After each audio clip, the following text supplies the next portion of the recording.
Hello everyone, मैं भूपेंद्र सिंह एक बार फिर से स्वागत करता हूं आपके अपने करियर प्लेटफॉर्म प्रिंस एकेडमी पर। यार, सब्जेक्ट वर्ब अग्रीमेंट के सिलसिले को हम आज आगे बढ़ाते हैं। ये आज हमारा लास्ट सेशन रहने वाला है सब्जेक्ट वर्ब अग्रीमेंट का। और चलते हैं आज हम सबसे पहले हमारे क्वेश्चंस ऑफ द डे की तरफ। आपको करना क्या है, इनके मुझे मीनिंग बताने हैं और इनके सेंटेंसेस मुझे ज़रूर फॉर्म करके आप कमेंट सेक्शन के अंदर ज़रूर बताना। आप इस पेज का स्क्रीनशॉट ले लीजिए और मुझे कमेंट सेक्शन के अंदर आंसर ज़रूर दीजिएगा। चलते हैं ज़रा हमारे पिछले क्वेश्चंस की तरफ, उनको डिस्कस करते हैं। हाँ जी, यहाँ पे कहता है he does not have some money to buy a new machines so he is anxious. यहाँ पे ये देखो यार, क्योंकि ये सेंटेंस ऑलरेडी एक नेगेटिव है, क्योंकि उसके पास पैसा नहीं है, तो यहाँ पे सम नहीं आता, यहाँ पे एनी आएगा। उसके पास कुछ भी पैसा नहीं है। ठीक है, आगे देखो। This young lady is more beautiful but so not cultured as her sister. तो यहाँ पे देखो, यहाँ पर क्या आएगा, देन आएगा आफ्टर मोर ब्यूटीफुल। ही this young lady is more beautiful than. ठीक है ना, आगे चलते हैं। कहता है nowadays the weather is getting cold and colder. तो देखो यार, यहाँ पे ये जो कोल्ड है ना, ये कोल्डर ही आएगा, क्योंकि जब हम कंपैरिजन करते हैं तो हमें कंपैरेटिव डिग्री का इस्तेमाल करना होता है। ठीक है, इसको आप दूसरे नज़रिए से भी देख सकते हैं। ये यहाँ पे हमारे पास एंड क्या कर रहा है, एक कंजंक्शन लगा हुआ है। ठीक है, कंजंक्शन से पहले जो डिग्री आती है उसके बाद भी वही डिग्री आती है। क्या हो जाएगा, कोल्डर एंड कोल्डर ही हो जाता है। ठीक है, बात आ रही है समझ में। और क्योंकि यहाँ पे कंपैरिजन है, इसलिए हमें कंपैरेटिव डिग्री ही लगानी है। ठीक है, दोनों तरीके से आप देख सकते हो। जब हम कंजंक्शंस करेंगे तब आपको ये चीज़ और मैं एक रूल के हिसाब से करा दूंगा। चलते हैं ज़रा, अब आगे बढ़ते हैं। आज के सिलसिले को बिल्कुल आगे की तरफ प्रस्थान करते हैं हम। हाँ जी, लास्ट क्लास में हमारा रूल नंबर 4 था। आज मैं बात करता हूँ आपसे रूल नंबर 5 की तरफ। अब देखो, रूल नंबर 5 पहले लिखते हैं, फिर हम आगे की तरफ बढ़ेंगे। मेरे साथ साथ लिखिएगा आप। सब मत लिखिए, इसको सर्टेन लिखिए। Certain nouns are plural in form,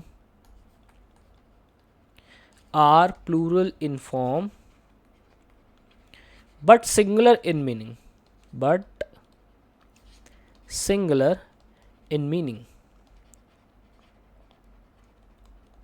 ठीक है। hence they take singular verb,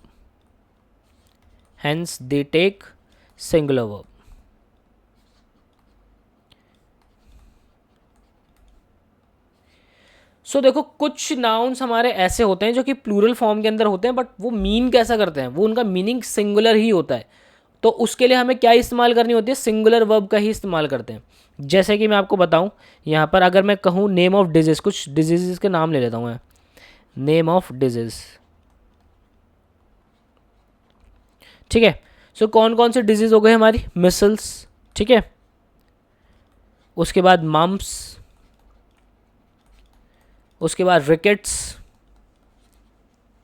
ठीक है, शिंगल्स। ये देखो, ये है क्या, ये एक्चुअल में एस लगा हुआ है तो आपको लगेगा कि ये प्लूरल है, बट ये मीनिंग क्या कर रही है, ये सिंगुलर ही मीन कर रहा है कि भाई उसको मिसल्स हो गया। तो मतलब क्या, वो एक बीमारी हुई है वो आपको। ठीक है, वो मिसल्स ही होता है, मिसल नहीं होता, मम्प नहीं होता, मम्प्स ही होता है। वो प्लूरल फॉर्म के अंदर ही एग्जिस्ट करते हैं, बट मीनिंग सिंगुलर करते हैं। ठीक है, अभी और एग्जाम्पल लूँगा मैं। फिर आप ले लो कुछ गेम्स के नाम, नेम ऑफ गेम्स, ठीक है। तो नेम ऑफ गेम्स में आप सबसे पहले डाल दो बिलियर्ड्स। हम बिलियर्ड्स खेलने जाते हैं ना, तो वहाँ पे बिलियर्ड नहीं होता, वो बिलियर्ड्स ही आता है, हमारे मुंह से भी बिलियर्ड्स ही निकलता है कि हम बिलियर्ड्स खेलने जा रहे हैं। ठीक है, तो बिलियर्ड नहीं होता है, बिलियर्ड्स ही होता है। अब बिलियर्ड्स, इसका मतलब ये नहीं मैं बहुत सारी बिलियर्ड खेलने जा रहा हूँ, नहीं भाई, बिलियर्ड्स क्योंकि वो प्लूरल है लेकिन मीनिंग सिंगुलर करता है।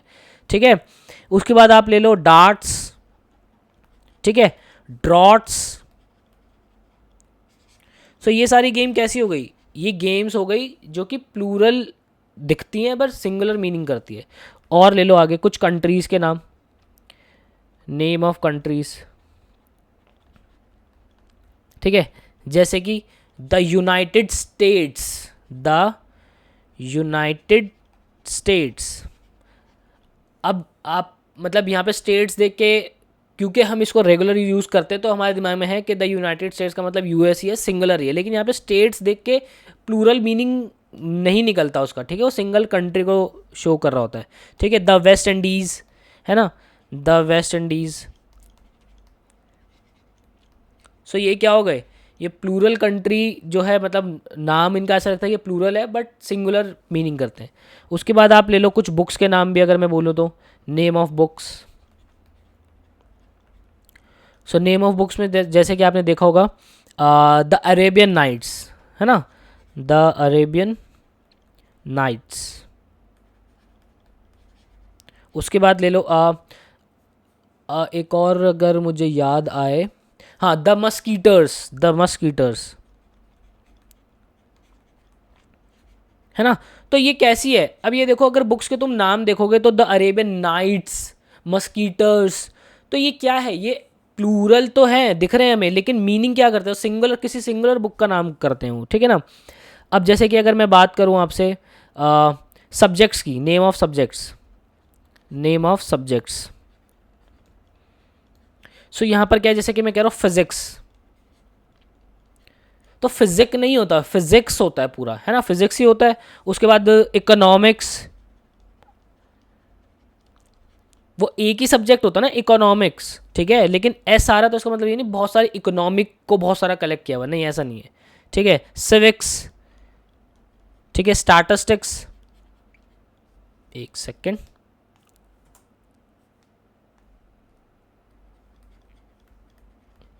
ठीक है, पॉलिटिक्स।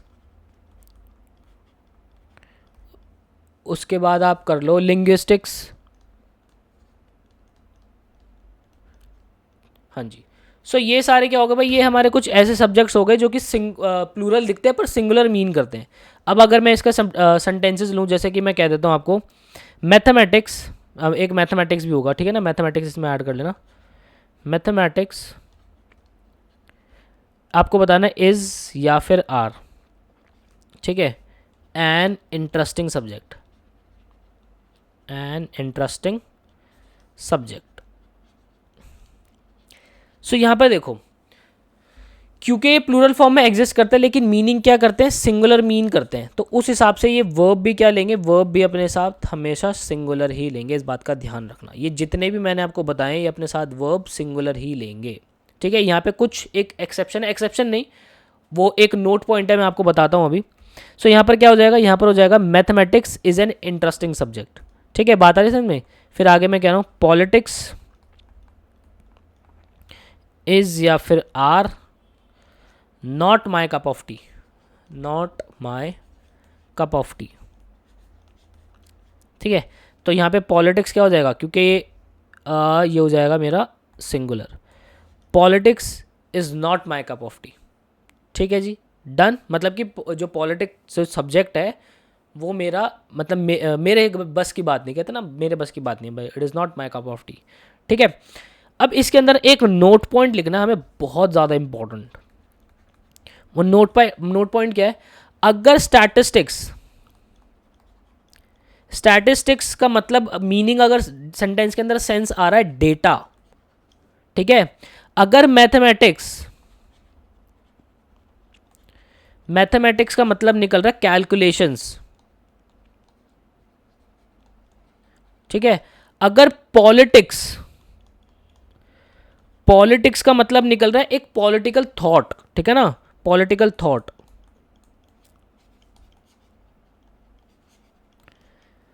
तो इस केस के अंदर जो हमारी वर्ब इस्तेमाल की जाएगी वो होगी हमेशा ही प्लूरल, इस बात का ध्यान रखिएगा। क्या बात कर रहा हूँ, अगर स्टैटिस्टिक्स का मतलब डेटा हुआ, मैथमेटिक्स का मतलब कैलकुलेशन हुआ, ठीक है, पॉलिटिक्स का मतलब किसी का पॉलिटिकल थॉट हुआ, तो वहाँ पे वर्ब हमेशा प्लूरल ही आती है। जैसे कि अगर मैं आपसे कहूँ यहाँ पे स्टैटिस्टिक्स, आपको बताना हैज़ या फिर have revealed multiple scams in the organisation, in the organization of the Commonwealth Games, of the Commonwealth games.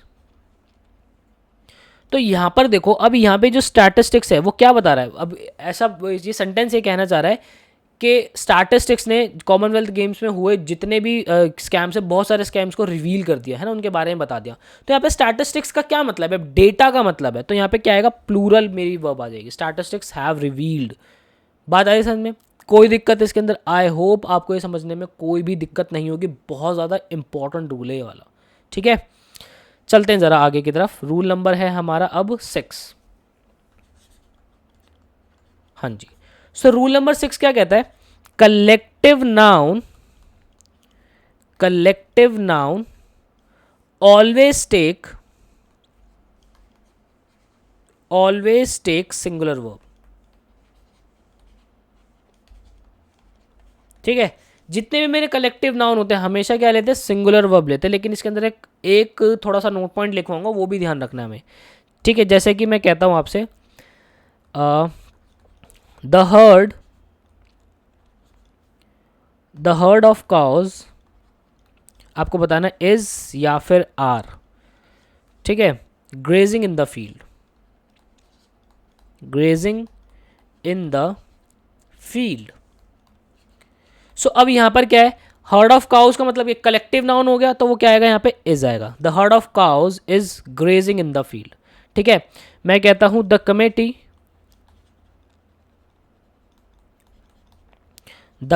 आपको बताना है हैज या फिर हैव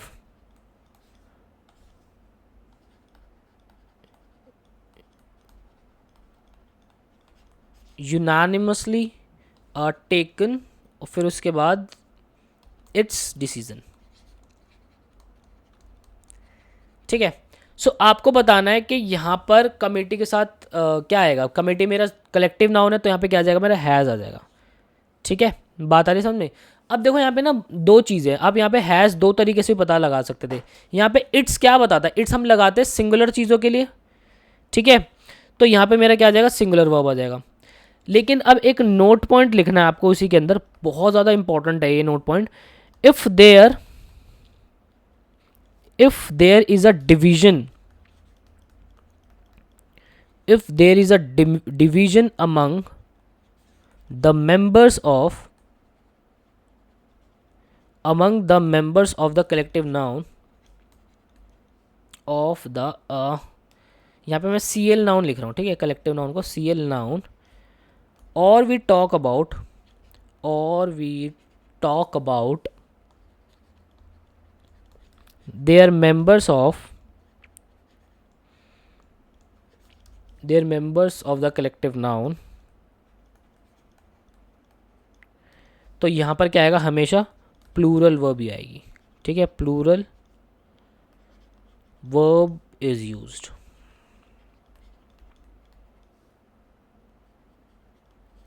ठीक है, सो इस चीज़ को आप जो है बिल्कुल एक हाईलाइट कर लो, काफ़ी इंपॉर्टेंट है यार ये। मैं क्या कह रहा हूँ, जब कभी भी कलेक्टिव नाउन के अंदर एक डिवीजन दिखेगी हमें, या फिर हम वहाँ पे कलेक्टिव नाउन के मेंबर्स के बारे में बात करेंगे, तो वहाँ पे हमेशा प्लूरल वर्ब ही इस्तेमाल होगी। क्योंकि देखो कलेक्टिव नाउन मतलब सबको एक दर्शाता है, सबको एक दर्शाएगा, तो वहाँ पे सिंगुलर वर्ब आएगी। लेकिन जब कभी हमें उनमें डिवीजन दिखेगी तो हम क्या इस्तेमाल करेंगे, हम उस केस के अंदर प्लूरल वर्ब का इस्तेमाल करेंगे। फॉर एग्जाम्पल मैं कहता हूँ द ज्यूरी इज या फिर are divided in their opinion. ठीक है, सो यहाँ पर क्या है, देखो वो डिवाइड हो चुके हैं अपने, मतलब ज्यूरी का मतलब क्या होता है, वो सब एक ही है, लेकिन यहाँ पे वो अपने ओपिनियंस के अंदर डिवाइड हो चुके हैं, तो यहाँ पे क्या आ जाएगा, आर आ जाएगा।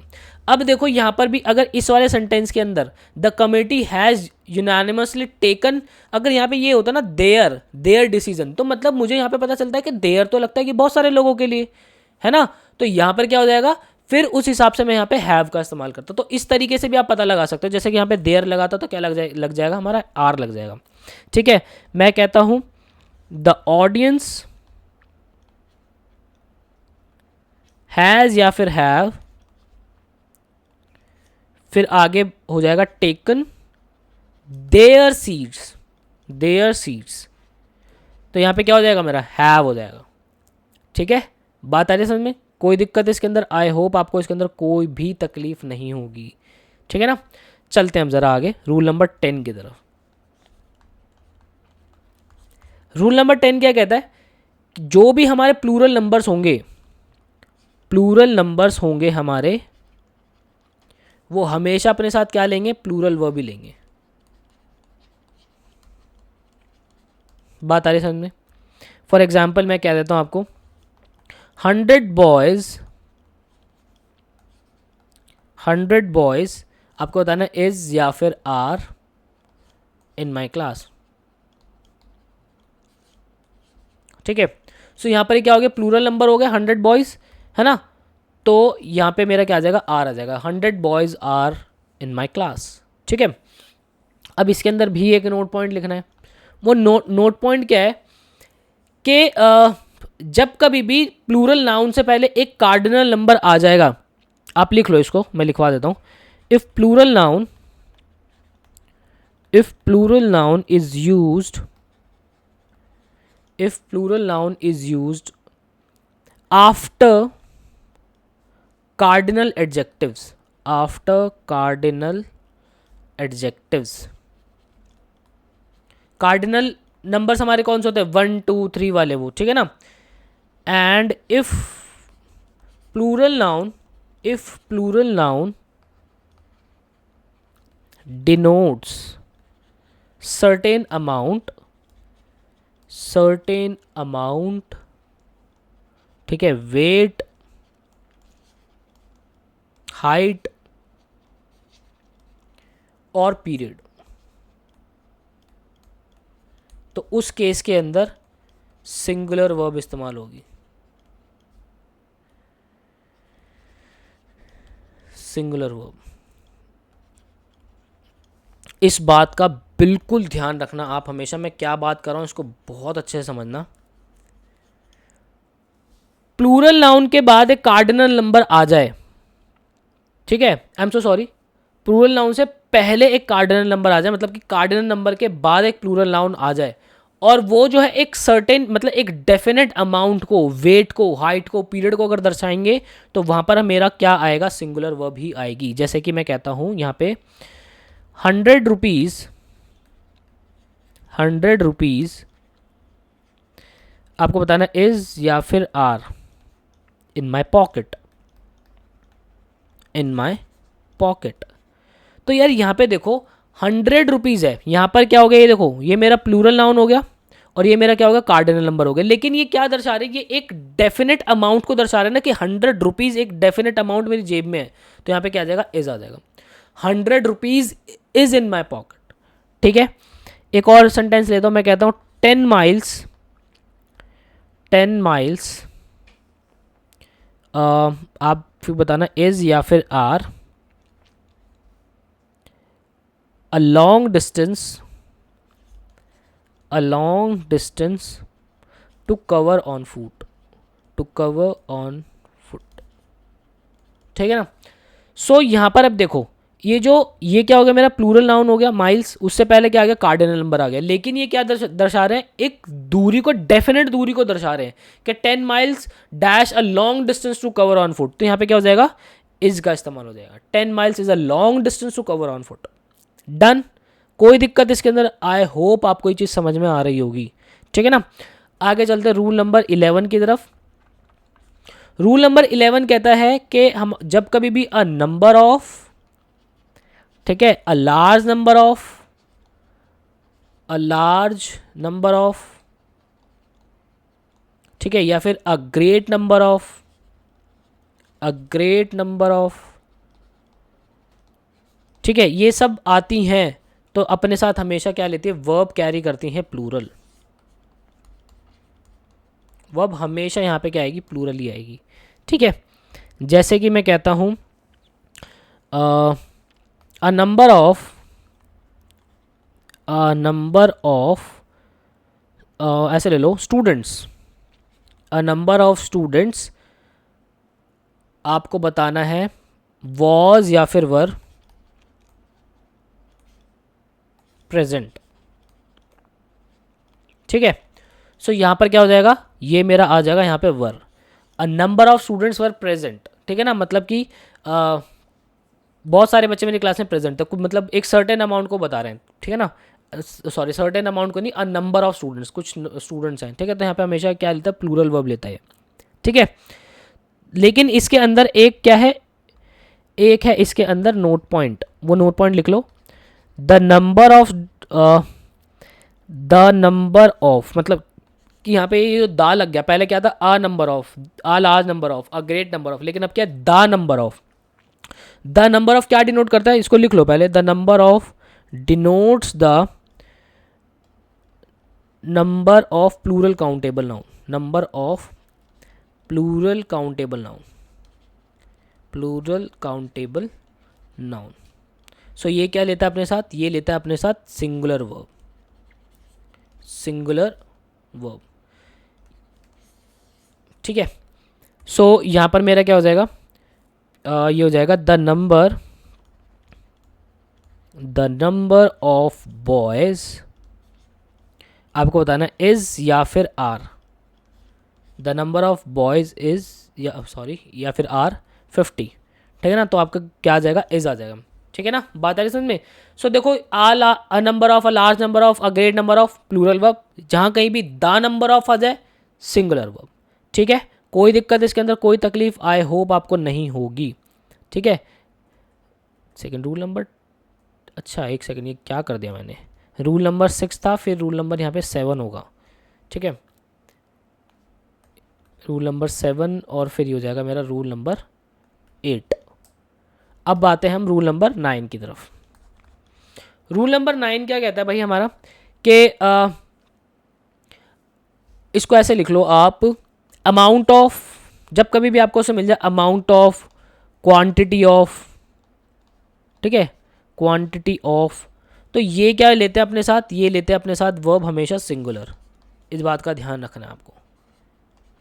ठीक है, जैसे कि मैं कहूँ द अमाउंट ऑफ मनी। ठीक है, लेकिन यहाँ पे एक चीज़ ध्यान रखना, ये जो है ना अनकाउंटेबल नाउन के साथ जब कभी भी आएंगे, तो यहाँ पे क्या हो जाएगा, इज या फिर आर नॉट सफिशिएंट। तो हमारा क्या हो जाएगा, इज हो जाएगा। यहाँ हमारे साथ अमाउंट ऑफ, क्वांटिटी ऑफ, ये सब सिंगुलर वर्ब लेते हैं। ठीक है, बात आ रही समझ में। चलो, अब एक लास्ट रूल आज का हमारा, और उसके बाद चैप्टर वाइंड अप हो जाएगा। देखो, ऑल जो है ना, वो काउंटेबल नाउन के साथ और अनकाउंटेबल के साथ, दोनों के साथ यूज होता है। ठीक है, जब कभी भी ये अनकाउंटेबल के साथ इस्तेमाल होगा तो ये क्या लेगा, सिंगुलर वर्ब कैरी करेगा। ठीक है, और जब कभी भी ये काउंटेबल के साथ आएगा तो ये हमेशा अपने साथ प्लूरल वर्ब कैरी करेगा। ठीक है, जैसे कि मैं सेंटेंस मैं ले लेता हूं, ऑल, आपको बताना इज या फिर are, well, that ends well. ठीक है, सो यहां पर क्या है, ये देखो, यहां पर ऑल क्या हो जाएगा, ऑल इज वेल हो जाएगा। ठीक है, बात आ रही समझ में, क्योंकि मेरा वेल क्या है, अनकाउंटेबल नाउन है। उसके बाद आगे बढ़ता हूं, सेकंड में कहता हूं ऑल इज या फिर आर वेल एट होम। ठीक है ना, तो अब यहां पर क्या हो जाएगा, यहां पर एक काउंटेबल नाउन के सेंस में इस्तेमाल हो रहा है, तो यहां पे मेरा क्या आ जाएगा, आर आ जाएगा, all are well at home. ठीक है, सो यार इसी के साथ हमारा सब्जेक्ट वर्ब अग्रीमेंट जो है वो ख़त्म होता है। आई होप आपने इन 10 रूल्स को बहुत अच्छे से एंजॉय किया होगा।